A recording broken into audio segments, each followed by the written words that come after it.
things that we do at Christmas.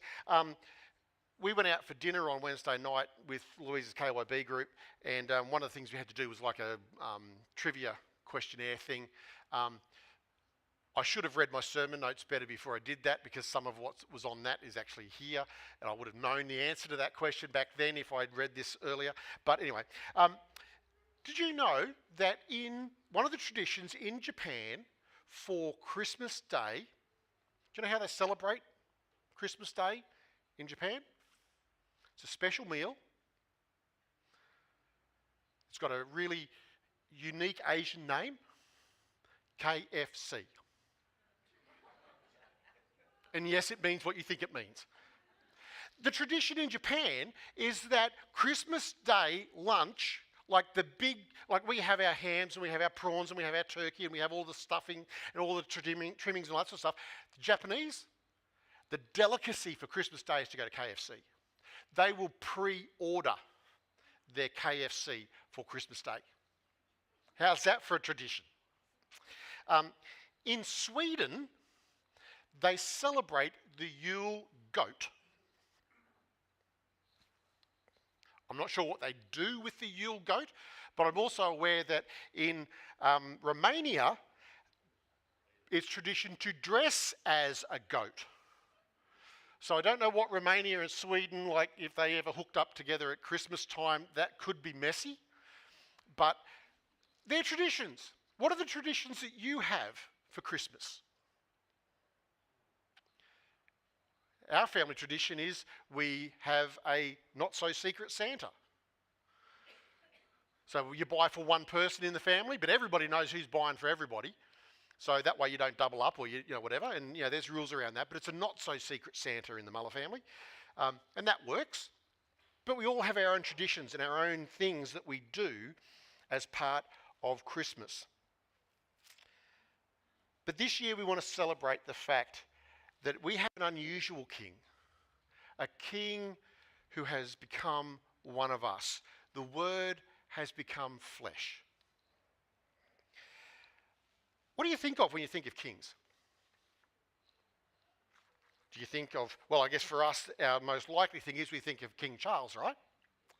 And it's about 2 years ago now that he was crowned as King Charles III.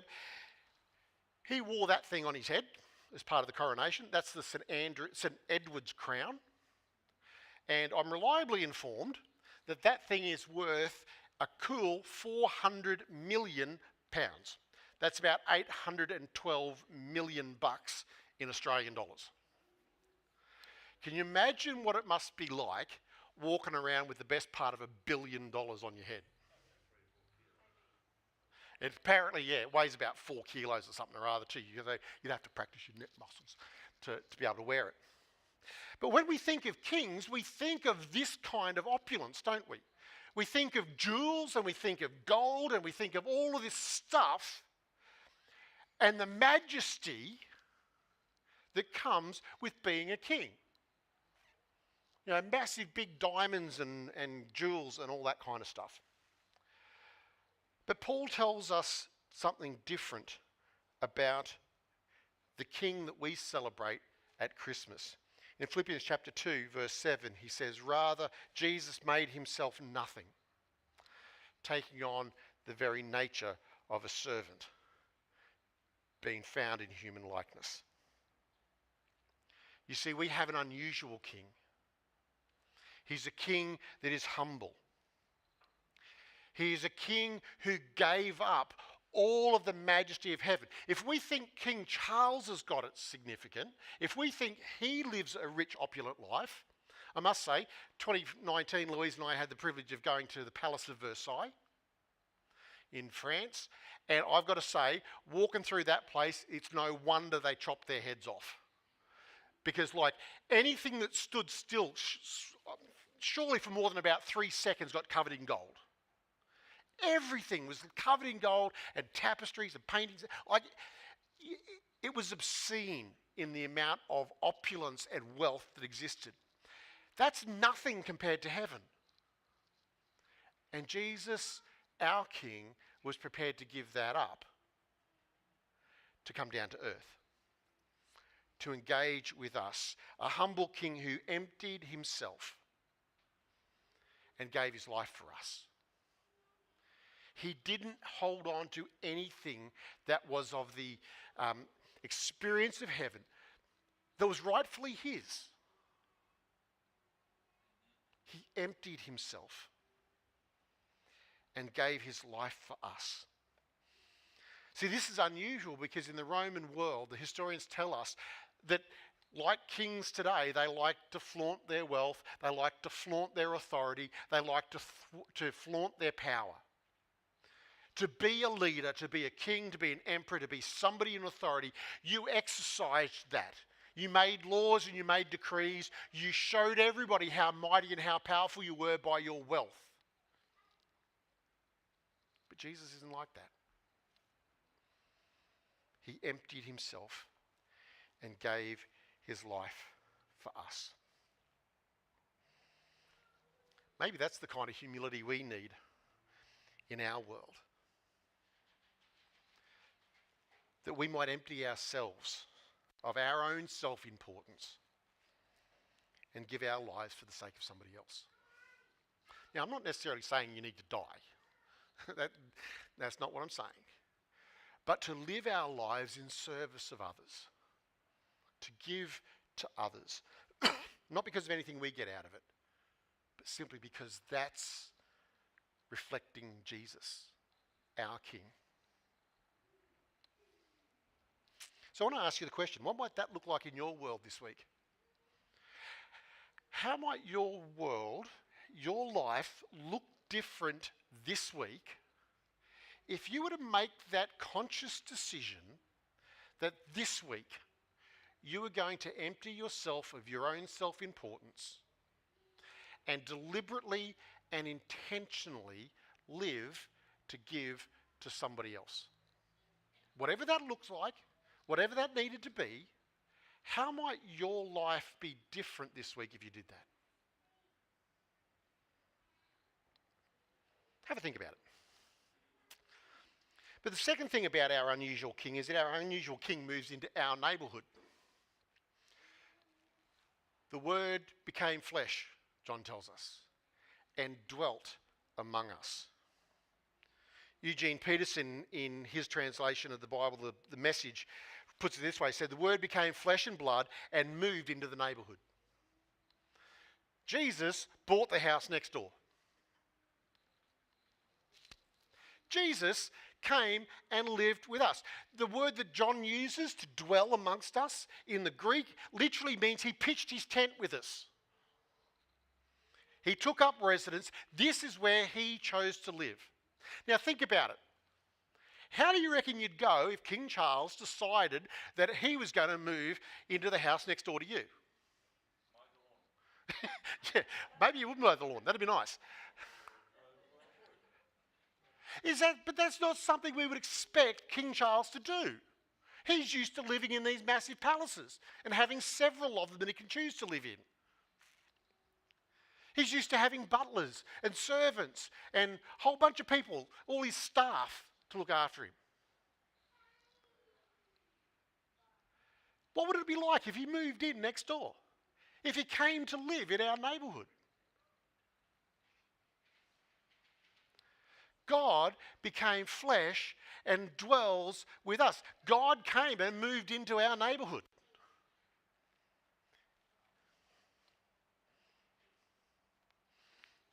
Have a think about that. God moved into our neighbourhood.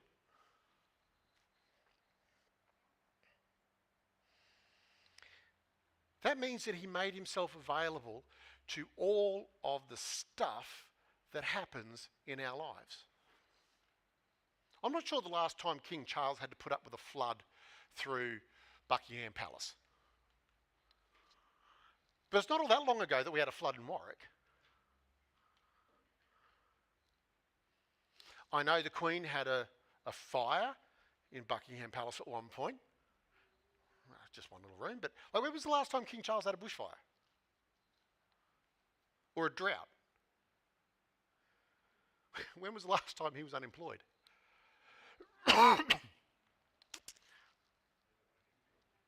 When was the last time that his credit card got declined at the supermarket because he didn't quite have enough funds in there to cover it?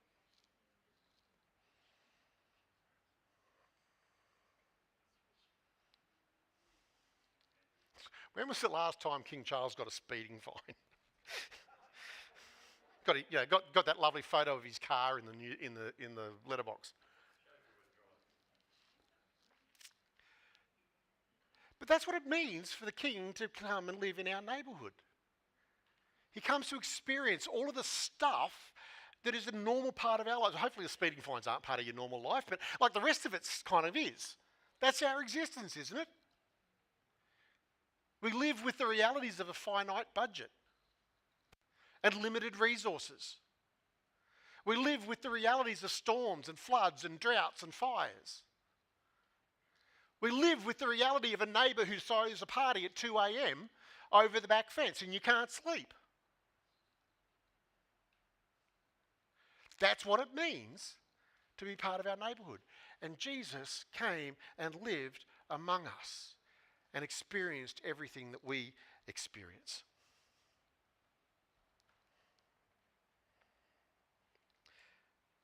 But in doing so, he sets an example for us, doesn't he? Because we too are called to live out the life of the King in our neighbourhoods. To live among the lonely and the lost, just like Jesus. To be a hope to them. See, I would like to think that your neighbours have it better because they live next door to you. Why? Because you are representing Jesus to them. That they're seeing the love of God, the reality of God, the humility of God in you because they get to live next door to you and they see that in you. I don't know. Maybe that's challenging for you. Hope so. It's challenging for me. I'm not sure what my neighbours necessarily would think of me. I know our last neighbours thought we were mad, but that's right. But Jesus came and lived among us and calls us to live the same way amongst the people around us. But thirdly, this unusual king is full of grace and truth. We've already said that our unusual king, is humble. You see, kings make laws. Kings sign edicts. Kings are the ones that make the rules. You've heard of the golden rule, haven't you? He who has the gold makes the rules. It's not the other golden rule that you were thinking of. But the golden rule is he who has the gold makes the rules. And guess what? The king's got the gold. He's in charge, he makes the rules. And we have to follow them. Our government has a whole stack of rules. Just ask Jennifer. You should see the compliance load that we as a church have to live under simply because we live in Australia and there's government regulations on us. Things to do with our finances and taxes and GST and all that sort of stuff. Safe spaces and child safe and, all that kind of thing. There's rules. And the king makes the rules. And the king enforces the rules.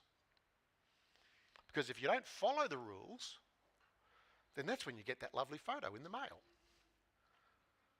Or you get that letter that says you owe the tax department.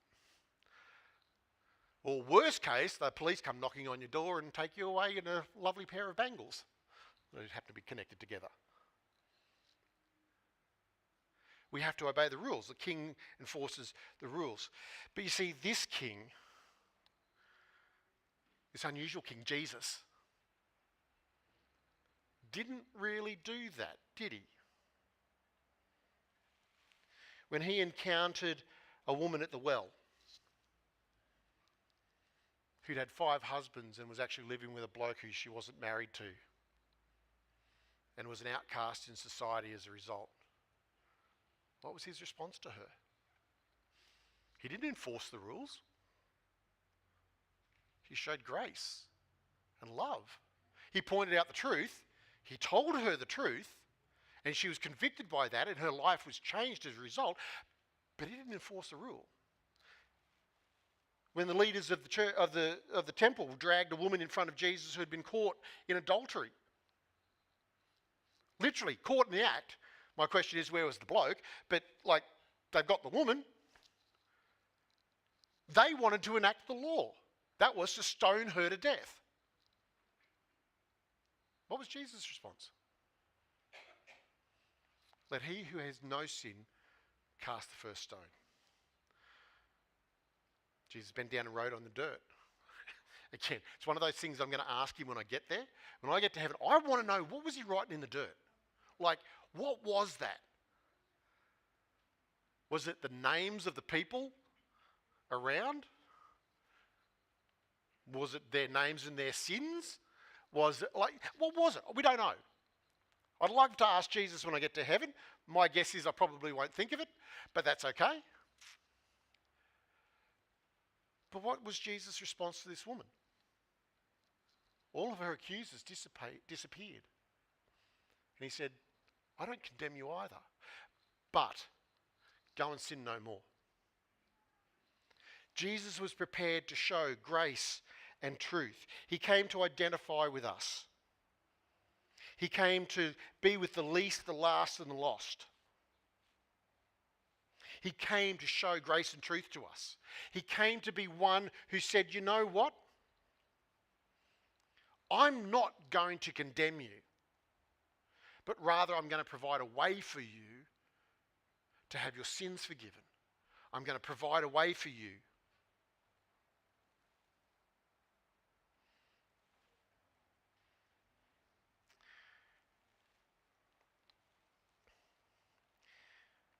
We've had, the statistics tell me, that in 2024 and 2025 has been about a year or so of elections.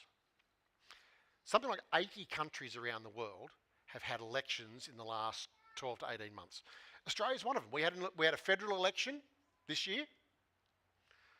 We had a state election last year. It's just on a year ago.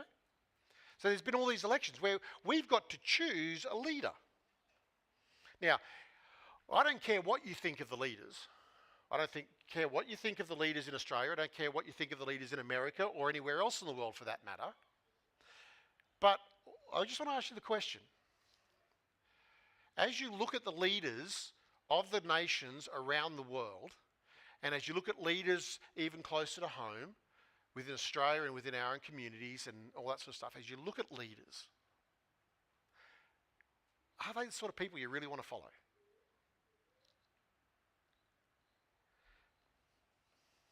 Are they humble? Are they trustworthy?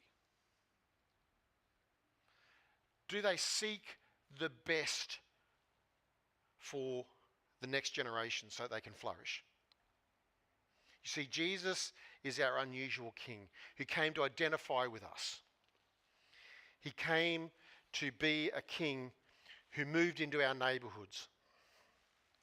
He came and as an unusual king to live among us.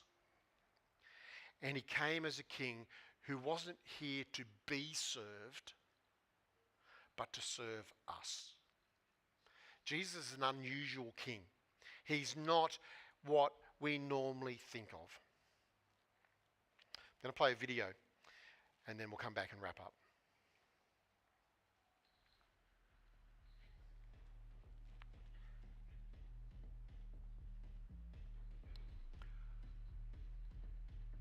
Power is social currency. Those who have this seemingly finite resource are often the last to give it up, resulting in more for them and less for us. This skewed perspective creates a frenzy in which survival of the fittest kicks into gear. And I suppose this would be appropriate if we all had access to the same resources, but we don't. At its core, a thirst for power is fueled by insecurity. Perhaps this is why we struggle to trust our leaders. Could it be that their insatiable thirst for power and their hunger for more is a result of insecurity rearing its head. It is difficult to entrust oneself to leadership these days. In many ways, the true character of a leader is determined by their relationship with power. This narrows the playing field regarding who is and isn't a good leader. To narrow the playing field even further, few leaders have taught to love one's enemies. Even fewer have taught that it is better to give than it is to receive, to repay evil with good, and to serve sacrificially for the common good. As beautiful as these principles are, they serve as mere platitudes if understood simply as moral guidance. However, if understood within the context of who it was who said and did these things, the playing field is narrowed down to one player, one leader. If this leader were a football manager, he wouldn't just simply bark instructions from the touchline. He'd immerse himself into the game, braving the cold of December nights in hostile stadiums, enduring grueling tackles from vengeful opposition, leaving his sweat and tears, but most importantly, his blood on the pitch. This leader isn't a sporting coach. This leader is our king, the king who becomes one of us. This unusual king is Jesus.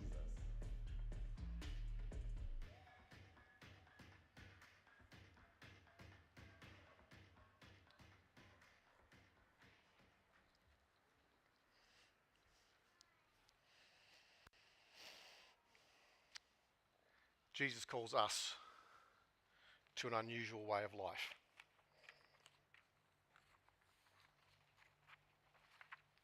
He calls us to follow him.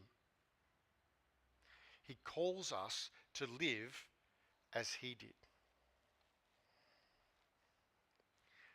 We're called to be down to earth, just as he was down to earth. We're called to be people who might impact our schools, our workplaces, our community, our homes, everywhere we go.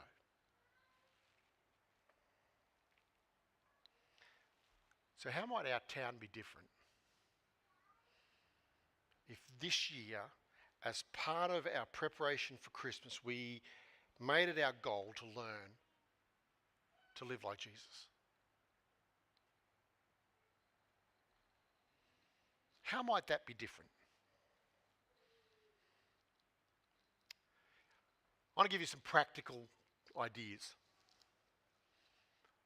I want you to think about how you might do that. Just some really simple things. You don't need much, if anything, to do this. Maybe you need to write a card of thanks to your postie. Shane was out yesterday on his bike delivering mail. I know, because he dropped one off at our place. On a Saturday morning, in the rain, in the storm, on his Ronnie bike. I wouldn't want to do that. So write a card. Say thank you to your postie or to your garbo. Depending on what day of the week your bins get picked up and emptied, your garbo will be working Christmas Day. Christmas is Thursday this year, right? Yep. Our bins get emptied on Thursday.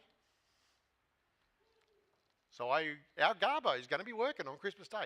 He's going to be giving up his day with his family in order that your rubbish might get collected. Think about that. So maybe you need to write him a note of thanks.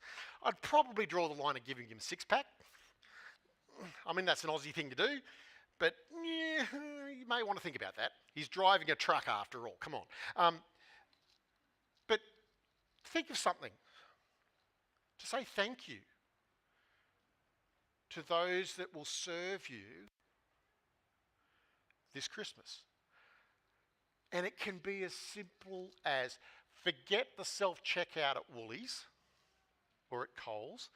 go through the aisle that actually has a human on it,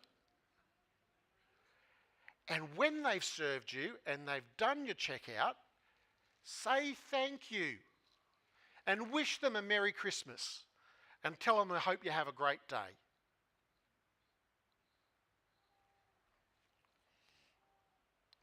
Maybe you want to invite your neighbours over for a barbecue or for a drink or just to say g'day. Maybe you might want to make them like a little Christmas pudding or something, or some Christmas bickies, and take them next door.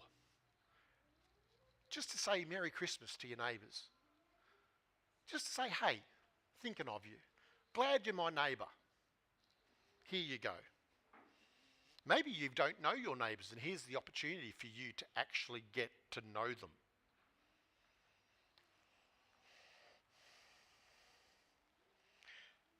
While you're baking the cookies for the next door neighbour, make some for your workmates. Do something when you go to work to recognise your workmates.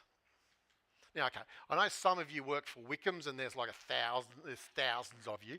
That might be a little bit hard. Just pick the ones that you kind of hang out with, you know, the usual suspects that you spend the day in the office with or whatever, right?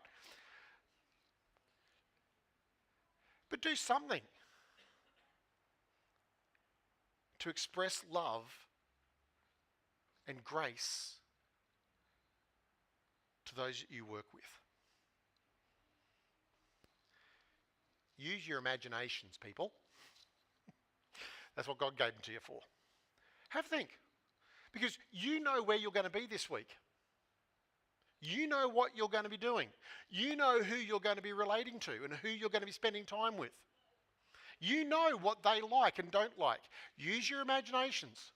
Come up with some way this week of being able to do something that demonstrates the love of God to those that you come in contact with. And as John reminds us, the Word became flesh. So I want you to make your words become flesh this week and turn your love into action to bless those who are around you. Because that's what God did. That's what God did that very first Christmas. That's what we're going to celebrate. Our down-to-earth King who came to put words into action and to demonstrate love for the last, the least, and the lost in our community. And he calls us to do the same. Let's pray together. Father God, we thank you for this Christmas season. Thank you that we get to celebrate the birth of Jesus. And Lord, for so many of us, so often it just becomes a thing where we're remembering a baby that's in a manger that is kind of helpless, and you know, we remember shepherds and sheep and goats and all sorts of stuff. But Lord, this year, would you help us to stay focused on the fact that this baby in the manger is actually the King of the universe in human form, that you came down to earth, became flesh to live with us.